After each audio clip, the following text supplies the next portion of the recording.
Kan diklik ya. Kalau ada oke, sip. Oke, selamat pagi. Selamat sore ya, bukan pagi lagi ya. Selamat sore. Assalamualaikum warahmatullahi wabarakatuh. Salam sejahtera buat kita semua. Sore hari ini kita mulai lagi ya perkuliahan. Tapi hari ini kita tidak ada materi ya. Jadi kita lebih kepada pembahasan yang sudah dikumpulkan kemarin. Jadi kita hari ini kalian akan presentasi perorangan gitu ya.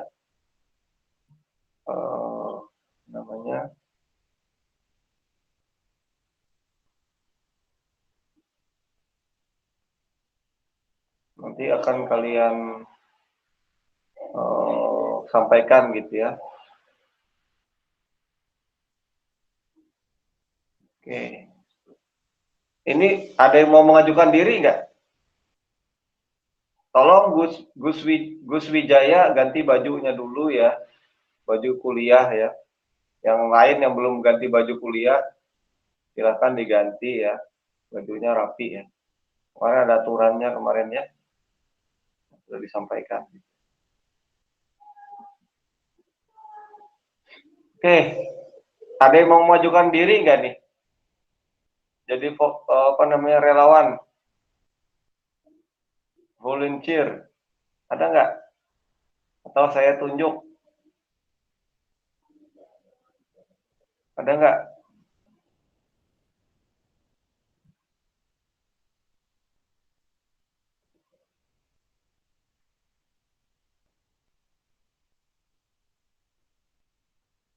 Ada nggak?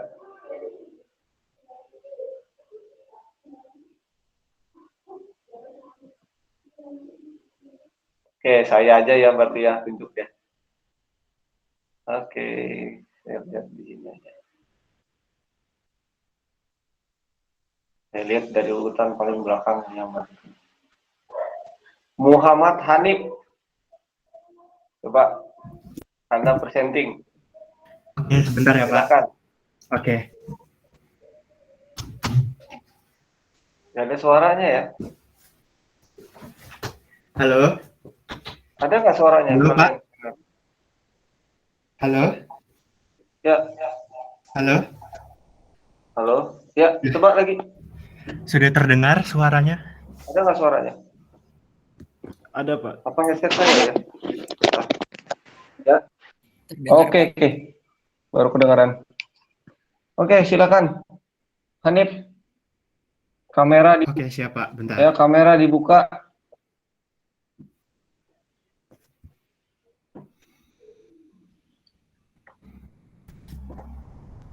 Silahkan. Jadi yang pertama Anda akan mencoba presentasikan, misalnya contohnya siapa arsiteknya gitu, karya rancangannya apa aja gitu.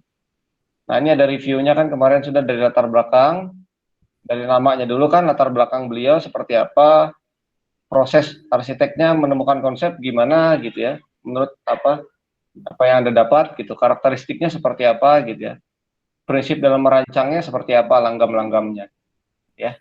Jadi ada 4 poin. Oke, silahkan. Layarnya sudah terlihat ya Pak? Ya, silakan, sudah terlihat. Oke. Assalamualaikum warahmatullahi wabarakatuh. Saya Muhammad Tanur Zulfi Abdillah, ingin menjelaskan suatu arsitek yang bernama Adrian D. Smith. Nah, Adrian D. Smith ini orang yang merancang gedung Burj Khalifa. Saya berani bilang kalau teman-teman di sini itu udah pada tahu semua nih, apa itu Burj Khalifa. Minimal udah pernah lihat gambarnya di media cetak. Nah, jadi ini ya, Burj Khalifa ini yang gedung tertinggi sedunia yang ada di Dubai. Nah, ini dia arsiteknya bernama Adrian D. Smith. PPT-nya udah berubah ya. Jadi Bapak Adrian D. Smith ini, halo, tampilannya udah Bapak D. Smith kan? Ya, sudah. Jadi beliau ini lahir di Chicago ya, Amerika Serikat, 19 Agustus tahun 44. Nah, waktu kecil, dia ini udah kelihatan nih, dia pengen suka gambar gitu. Nah, makanya ibunya itu menyuruh dia untuk jadi arsitek. Nah, ternyata dia nurut nih.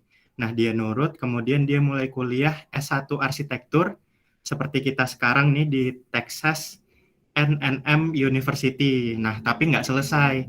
Tapi dia malah bekerja di Skidmore, Owings and Merrill atau SOM di tahun 1967. Nah, tapi dia ngelanjutin lagi nih di Universitas of Illinois. Nah, di sini dia lulus dan dia lulusnya tahun 1969. Nah, jalan-jalan terus tahun 2013 Smith ini udah apa ya? Bukan kelewatan. Nah, jadi tahun 2006 dia mendirikan ini korporasi kayak konsultan arsitektur namanya Adrian Smith sama temannya dia Gordon Gill. Nah, tahun 2008 dia juga jadi co-founder firma Positive Energy Practice.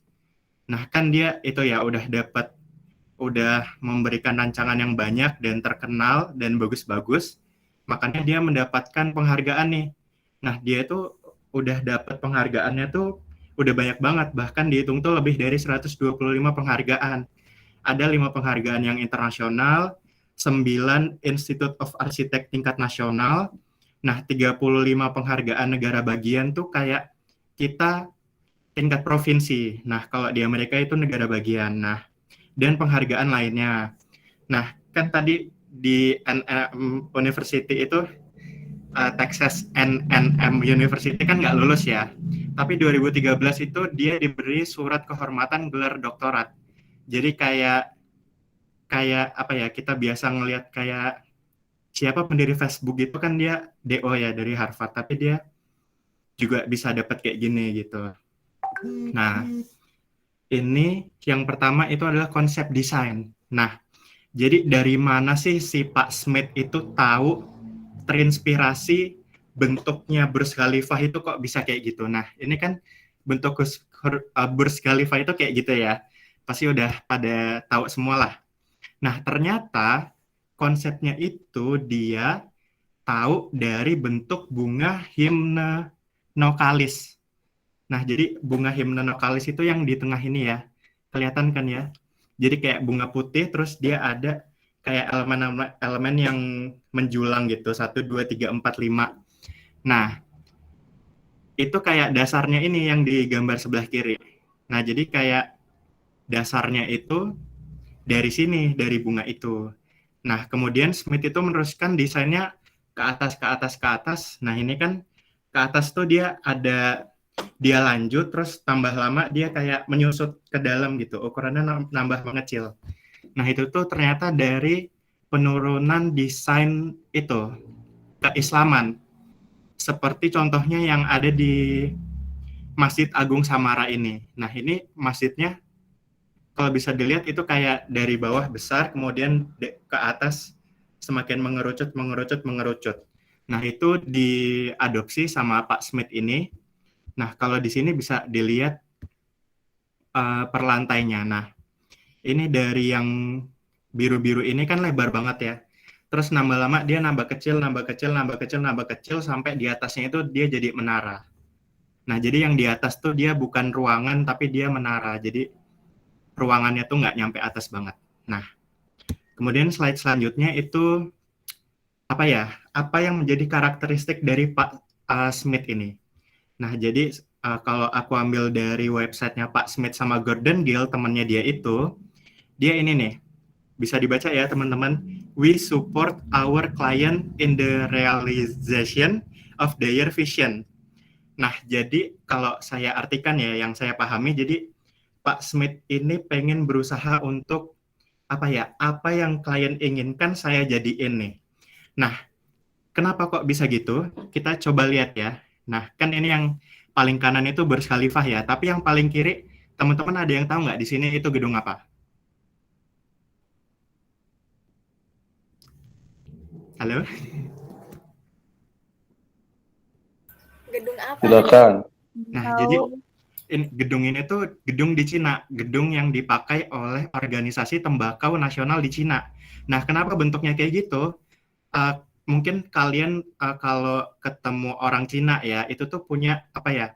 Oh, kalau jalan itu jangan ditusuk sate.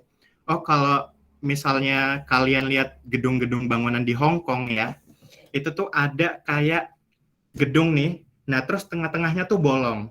Nah, menurut kepercayaan mereka itu, biar naga yang dari atas gunung itu bisa meluncur ke tengah bangunan itu. Jadi naganya dimasukkan ke tengah bangunan yang bolong itu.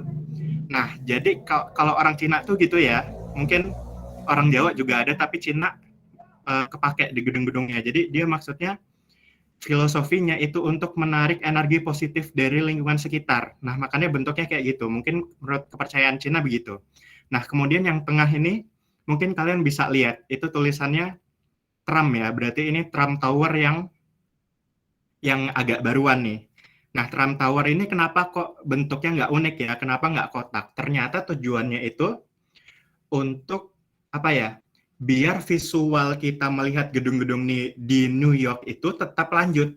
Nah, kan gedung di New York itu kotak-kotak ya, kotak-kotak yang biasa gitu. Tapi bagus sih. Nah, itu dia makanya ngelanjutin. Jadi biar, sebelahnya kotak lagi, depannya kotak lagi, belakangnya kotak lagi. Jadi Trump Tower itu juga dibuat kotak. Nah, kalau yang Dubai ini, ya yang dari tadi saya jelaskan ya, dia pakai Arab, kemudian pakai bunga, dan lain-lain. Nah, jadi si Adrian Smith dan temannya Gordon Gill ini, dia menyesuaikan desainnya menurut kepercayaan klien dan visi dari klien itu. Nah, jadi gitu ya. Kemudian ada lagi yang namanya apa ya? Prinsip desain. Yang pertama itu adalah rhythm atau pola irama yang diterapkan pada elemen tiap level lantainya. Jadi kayak apa ya? Irama yang berulang gitu. Kan kalau kita lihat ya di sini, itu tuh elemen-elemen elipsnya itu kayak membangun menjadi satu gitu tuh, kayak elips disusun nyampe atas sampai ke samping juga. Nah, jadi itu namanya rhythm. Nah, kemudian ada proporsi. Kalian bisa lihat ya proporsi denah dari atas. Jadi ini gedung Burj Khalifah, di samping-sampingnya itu ada ruang terbuka hijau, ada air, ada danau buatan, jalannya juga bagus. Semuanya tertata lah. Nah, itu namanya proporsi. Kemudian ada komposisi. Jadi komposisi itu dia membagi apa ya, ruang terbuka publik dan ruang privat. Jadi kita di Burj Khalifah bukan cuma bisa kerja, tapi kita juga bisa tinggal di situ, guys. Nah, jadi gitu. Dan itu beda ya lantainya. Itu udah disusun. Nah, kemudian ada keseimbangan. Keseimbangan itu artinya yang saya artikan ya. Jadi dia simetris. Coba kalian dilihat sini udah saya garis.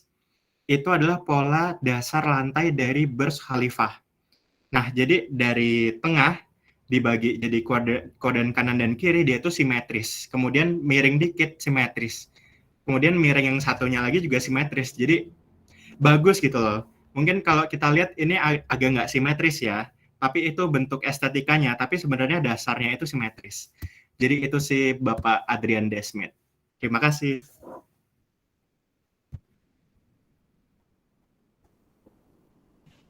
Oke, bagus ya Muhammad Hanif ya, penjelasannya sangat detail gitu ya, cara membawakannya bagus gitu ya, dan kita semua bisa menangkap pesan dari Adrian Desmith ini ya, sangat bagus ya, sangat bagus, presentasi bagus, apa namanya, Anda sudah membedah desainnya sangat bagus, menurut saya teorinya juga sudah lumayan tepat dengan apa yang dilihat gitu di desainnya, sangat bagus ya, kita beri aplaus ya.